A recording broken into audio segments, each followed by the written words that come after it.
Alright, welcome back to another episode, episode 15, Israel Adesanya versus Paulo Costa. I did want to quickly go over kind of the last episode that I released, episode 14. It was an event a couple of weekends ago though, Waterson versus Hill. Another solid card for me, finished 36 in the world on verdict, so got the belt with a 10,891 XP gain.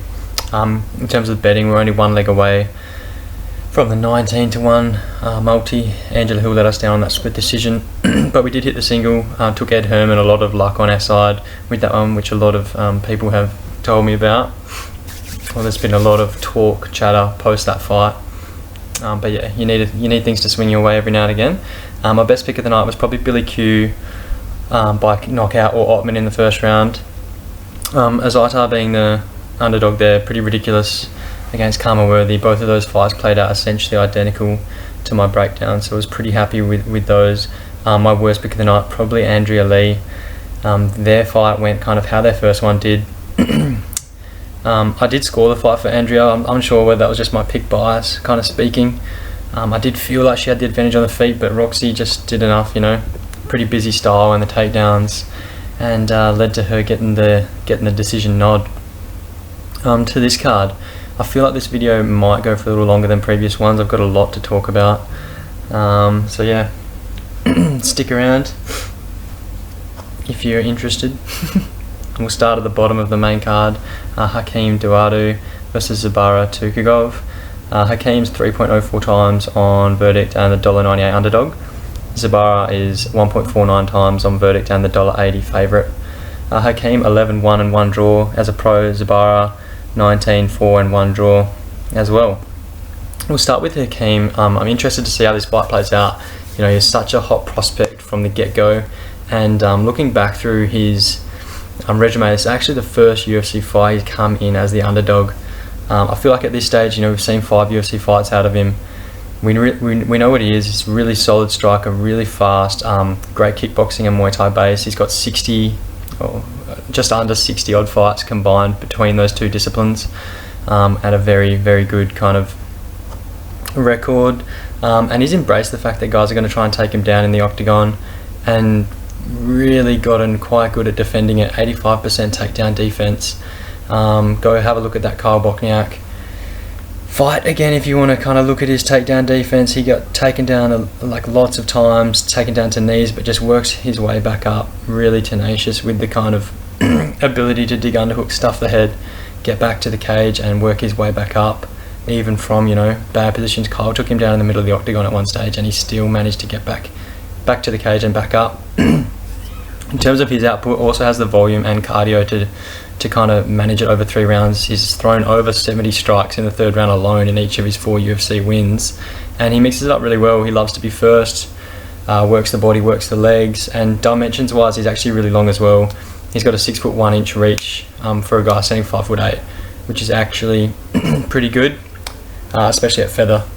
To Sabara, he's much less of a natural striker, a bit of a headhunter, doesn't mix it up overly well, and then can kind of be quite unorthodox as well, likes to throw spinning back fists, everything like that.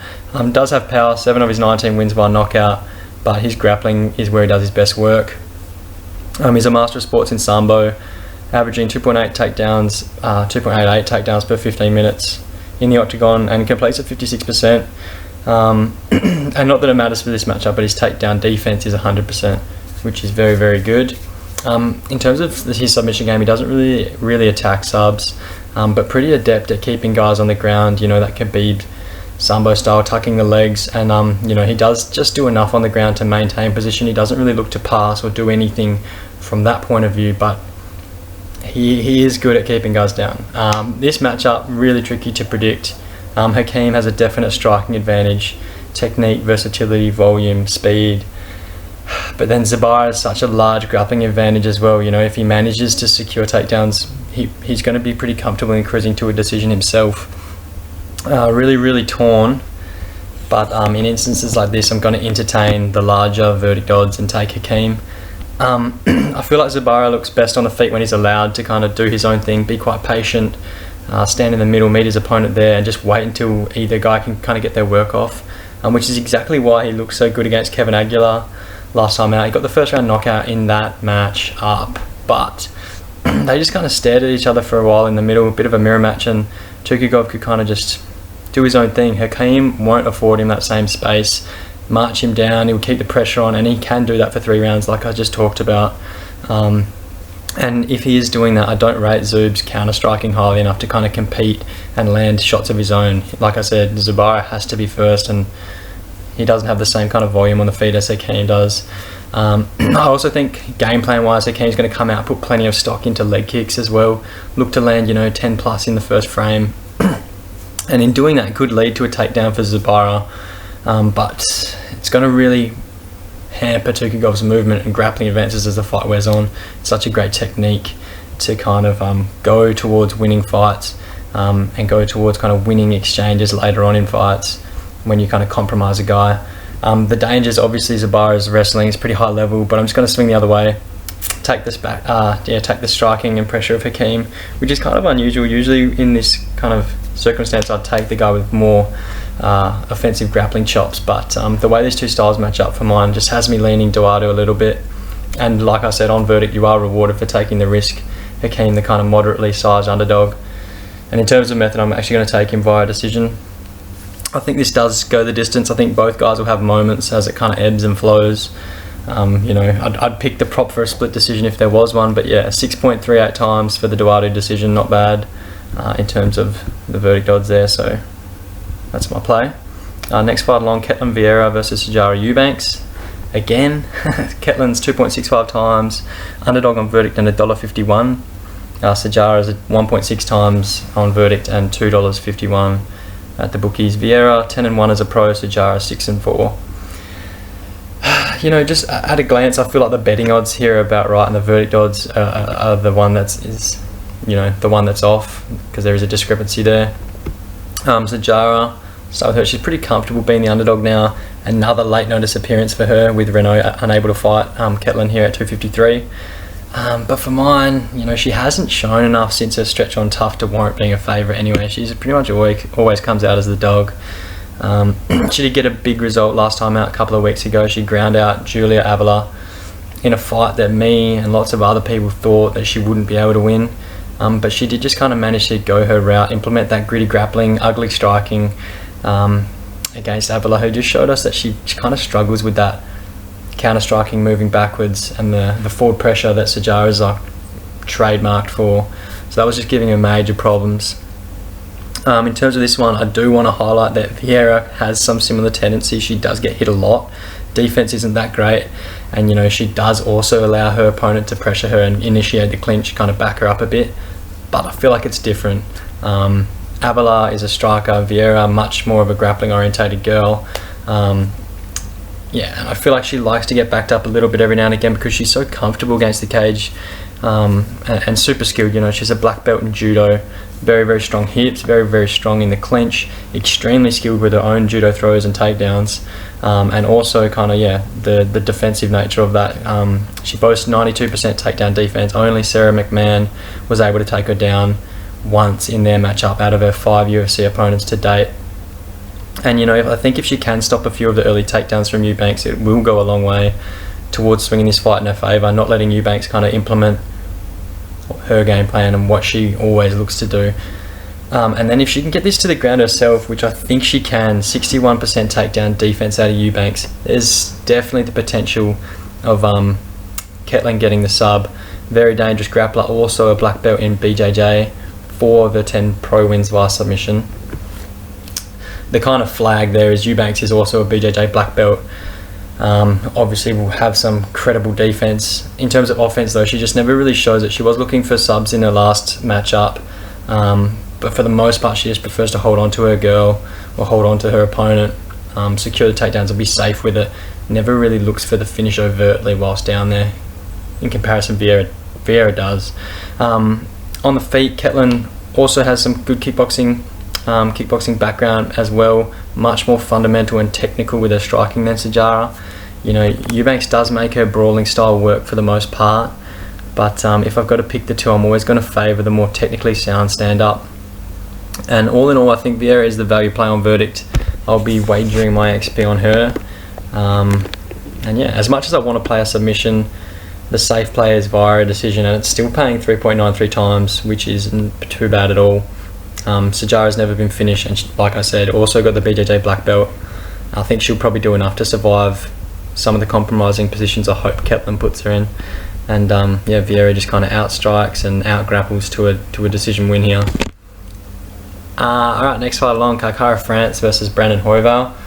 I don't know, silent R. Kind of like it. Kai, 1.27 times favourite on verdicts, very similar at the bookies with $1.39. Brandon Royval, 4.74 times on verdict and $2.94 at the bookies. Kakara France, 21-8 as a pro with 1 no contest. Royval 11-4. Really fun fight here and a fun matchup. Kai, really reliable guy. You know what you're going to get from him. Predominantly a points fighter, but very active on the feet, always looking to land and score, and you know, goes from head to toe, likes to work the entire body. He's not overly powerful. He does have 9 knockouts on his record from 21 pro wins, but 0 of those in the UFC against his higher level competition. But like I mentioned, does mix it up well, and that ability to go upstairs with the high kick for a guy standing 5'5", you know, it's good. He's flexible. Because Brandon Royval is 5'9" and he's going to be much larger in there. Kai, also some wrestling chops, not at great accuracy offensively, but decent cardio to, you know, keep the pressure going, string a few shots together, secure grappling advances, and do work from the clinch, or go down, try and wrap his legs around the double leg, single leg, and scoot around for a takedown. And in terms of his defense, takedown defense sits at 90%, which is super high. The only thing I want to flag there is most of his UFC matchups have been against strikers. You know, Tyson Nam, Howland Pava. I'd say De La Rosa is probably the best wrestler he's come against, who's not that high level, and he did manage to take Kai down once. Marino is obviously a great grappler, probably the best grappler that Kai has versed before, but you know, Brandon didn't even attempt to take down on Kai in that fight because he was doing so well on the feet in that fight, and that's probably the best Brandon Moreno's ever looked, in my opinion. And Kai was a favourite going into that fight from my memory, off the top of my head. But yeah, but perhaps I just want to flag that a little area where the stats don't tell the whole story. And then we're talking about jiu-jitsu, not overly credentialed, only 3 wins via sub on the resume, currently only a blue belt. So yeah, we know where he's kind of at on that level. Royval, in comparison, someone we don't know too much about. From his record, you get that he's quite durable. 4 losses on the regional scene, but all only via decision. And then in terms of his grappling, that's where he loves to get the fights. Loves to get the fights. Very dangerous. Black belt. Actually trains BJJ classes at Factory X. Pretty sure just gave his Kazula Vargas a purple belt under him. Good to see. Super slick on the ground, as we saw in his first UFC fight against Tim Elliott. And you know, I've seen people discrediting that win, and I get it. You know, Tim has a shitty record, but he's a veteran of this sport, has fought top level competition for years and years, and Royval beat him at his own game, survived all the grappling advances of Tim, defended everything like to perfection, reverse positions, and then was so smooth with his own offense, sliding in submission attempts whilst moving position, and just looked, you know, as good as I've seen on the ground. I thought he was really solid, and his cardio also held up through. It was about a round and a half, so not, you know, 3 rounds, but super tough, grinding, grappling match. And yeah, Tim gassed, and then that's what led to Brandon finding the finish, and Brandon looked fresh as a daisy, you know, which is going to aid him for this one, where Kai's going to try and put numbers on him and work a cardio-based game. In terms of striking as well with Brandon, I actually don't mind what I've seen. His striking numbers are so low if you're looking just from a stats point of view, but that's because of that Tim Elliott fight. Those 2 guys had a hold of each other for literally the entire time, and grappling, so they weren't striking. Defensively, very elusive, good foot movement, very fast. He also has kicks, and he loves to come forward, blitz forward, pressure forward, which, you know, even though he's longer than Kai and would seem to have an advantage on the outside, I think favours him in this matchup, because with Kai being so volume oriented, you can't let him back you up, set the pace, otherwise he will just landslide a decision. I don't think Brandon's going to let that happen. He'll come forwards, make it dicey, and then try and get this to the mat for sure.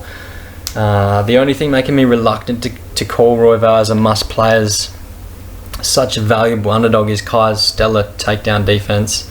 But kind of as I flagged my closer analysis, I've highlighted a few holes in the stats. That's why you have to look a bit deeper. And although he obviously has defensive ability, if this gets to the ground, I'm pretty confident Brandon subs him.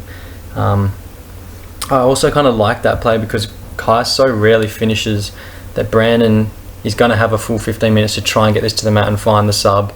I don't think he can knock out Kai either. Although I said I don't mind Royval's stand-up, Kai is the much more technically sound striker. So yeah, I think the sub's definitely a play. Royval could even sneak a decision with his cardio base as well and that come forward style. I think he's going to be competitive the whole way. But yeah, I'll take the sub, I'll take Royval, and I'll play it in the first round, 15.69 times. Reasoning behind the first round play, 5 of Royval's 7 submission wins have been within a frame, and then both of Kai's losses, he's got 2 losses via submission and both were via a tap in the first round as well. So a bit of history to go with the round. Okay, so co-main event time. First title fight of the night. Vacant light heavyweight strap. Dominic Reyes versus Jan Blachowicz. Dominic 1.44 times on verdict. Represented the bookies as well at $1.34. Jan, the underdog, 3.3 times on verdict and the $3.18 underdog at the bookies. Reyes 12-1 as a pro. Blachowicz 26-8. Okay, I've been sitting on the fence for this one for over 2 weeks now, longer. Finally time to make my decision. I'm going to break it down from the top. I'll start with the stand-up. Jan, dimensions, 1 inch reach advantage, but we all know Reyes will be the one fighting longer, wanting to manage distance and stay on the outside, just down to their styles. Both guys capable of putting each other out, but the pure power advantage would have to go to Jan, in my opinion. Speed, however, Reyes. He pumps those straight attacks out super fast, and then the versatility edge also goes to Reyes with regards to the striking. He offers much wider variety, incorporating the kicks much more seamlessly than Jan, and you know, that big left body and head kick, something we've come to associate with Reyes from his southpaw stance, will be on in a big way against Jan, who fights orthodox with that left side quite open to the southpaw. And then Dominic also loves to go to the legs, which does also, you know, open up the body and head more. Averaged 20 landed leg kicks across his last 3 fights, excluding the 1.5 minute knockout against Weidman because there was no time. Jan does also have kicks in his repertoire, but kind of these two are on a different level with regards to that. The clinch battle excites me a lot. I think both of these guys are strong in that area.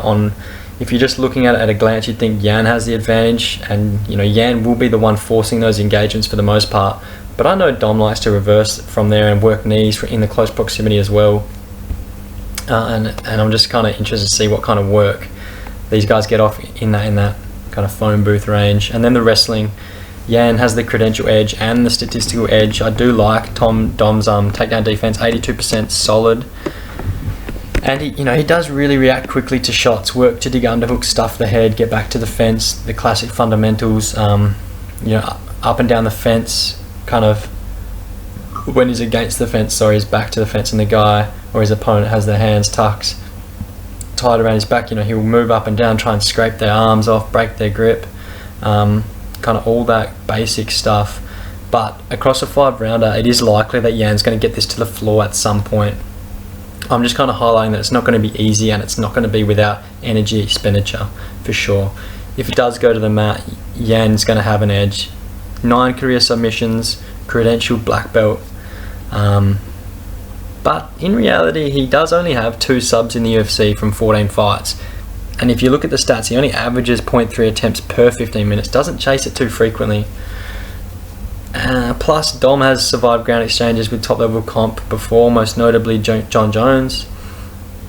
And to be honest, I'm talking about the BJJ because it matters, but I really do think that Jan only gets Dom down once or twice max in this matchup. I think it's largely going to play out on the feet. So with those things considered, who has the advantage on the feet and how do I think it plays out? I think that these two are going to be very patient. Early days, you might see a bit of a mirror match. We have seen Jan be patient before. We've also seen him come in and throw a few tricks come out a little bit unexpected, try and throw his opponent off. Best example of that is when he came out southpaw, when he was up against Thiago Santos, to take away those left side attacks, the left high kick, the left hook, which is interesting. We might see him do the same thing here, coming up against another really dangerous striking southpaw in Dom. Of course, we all know how that one ended up working out. Thiago Santos putting him out with a check left hook, but ultimately Reyes, he's going to want to get work done from the outside, stick and move, set up the high kick, whilst Yan's going to want to close the distance, get his hands on Dom, land shots over the top. That's my breakdown. That's my kind of analysis of the feat and the game plans. Of those two options, I'm preferring Reyes. He's an excellent counter striker. Go back and watch the Vulcan fight. Oezdemir was doing lots of the things that I'm thinking Yan is going to do and come out and try and do. And it was a close fight. I feel like Dominic should have won it a little bit more comfortably, but he did enough. And I think Dom either takes a decision here through landing greater volume, or he counters Yan on one of those entries and drops him, just like Thiago Santos did. Of course, on verdict and making prediction videos, you can't select two outcomes. So of those two, I'm just going to play a knockout. I'm going to play in the third round. The knockout's only paying 2.62 times, very short. But going back and watching that Thiago Santos fight affirmed it for me. Yan, he fought a good fight. He tried to be tricky. He showed Thiago different things, and he was fighting well, but he was getting outstruck. And I think whatever Yan does to put Reyes off his rhythm, I think all roads lead to something catching him on that left side, a left hook, a left high kick. Reyes is very good backing up, very adept striker backing up. And like I said, Reyes could take a decision too. People say that he faded in the championship rounds against John, but I disagree. I feel like his volume was still there. The fact was John just stole those rounds through the takedowns. I don't think Dom was slowing down in any considerable manner, in my opinion. If anything though, kind of my difficulty in predicting this fight sitting on the fence so long is a good indicator that Yan's value at the bookies. $3.30, a little disrespectful. But yeah, I won't be betting Dom, but I'm predicting Dom. There you go. And out of the co-main, Israel Adesanya versus Paulo Costa. What a fight. Izzy 1.57 times on verdict and $1.59 at the bookies. Very, very close. Paulo Costa 2.75 times on verdict and $2.32 at the bookies. Izzy 19-0, Costa 13-0. Both undefeated. I'm super excited. Like Dana White's foreshadowed, this will be a banger. The matchup with Yoel always had the potential to kind of be a stalemate, but not this one, because we know Costa always comes forward. You could probably count on one hand the amount of times he's taken a step back inside the cage, because that's just his style. A massive frame for the division. He's got longer arms than what his reach suggests on paper, but he still wants to get inside, make it ugly, take your head off. And he has the chin to fight like that. We've seen it tested multiple times, and be able to walk through it. Obviously has talent as well. His boxing is somewhat nice. He can lose his shape a little bit, but that just kind of comes with the nature of swinging that hard, and his hand speed holds up as well. And we also know that he can maintain volume over 3 rounds too. He does tend to get a little more sluggish as the fight wears on, but still remains super dangerous at all times. I did go back and watch a fair bit of tape when I was researching for this fight, and the one fight that stayed with me a lot was Costa's fight against Uriah Hall. I put more stock into that fight because Uriah and Izzy are somewhat similar, both really long for the division with 80-inch reaches, tend to fight the same, elude their opponents, throw out plenty of kicks. Uriah probably has an advantage with spinning attacks. He loves to spin, but Izzy, the way better overall striker and kickboxer, we know that. But yeah, when I was watching that fight, Uriah was busting up Costa through the first round on his bike. Costa still coming forward, playing that game, which we know he'll do in this one too, and Uriah was just sticking the jab out, moving, and yeah, landing great strikes. Costa's nose was bloodied up within the round. And Paulo was doing a good job as well, plenty of tricks up his sleeve to cut the cage off, but Uriah was still managing to counter or jab and move out of those scenarios for the most part. And then in the second round, he timed Costa perfectly on one of those entries, and actually dropped him to a knee. Put Costa out for a moment, hit his equilibrium on that left side, and Of course, moments later, Costa returned fire, Uriah showed up and it was done with it, but I'd seen enough to kind of help me lean Izzy here. Adesanya, potentially the best striker we've ever seen. It could literally just be between him and Anderson. And just like Silva, his movement, counter game, unparalleled, generational kind of thing. He's actually like an artist in there. He reads it so well. His timing's impeccable. And he isn't a KO artist in the same kind of brawling type sense that you'd categorize Costa as, but his precision, speed and angles make him just as effective. And we know he can take shots as well. Kelvin Gastelum hits hard. Yes, he's an oversized welterweight, but Izzy has the heart and chin to weather a fair few of the shots that Costa's going to land, I think, but obviously he's not going to plan on taking many. Adesanya is going to implement the same game plan as Uriah, disengage where possible, stick out the jab, move lots.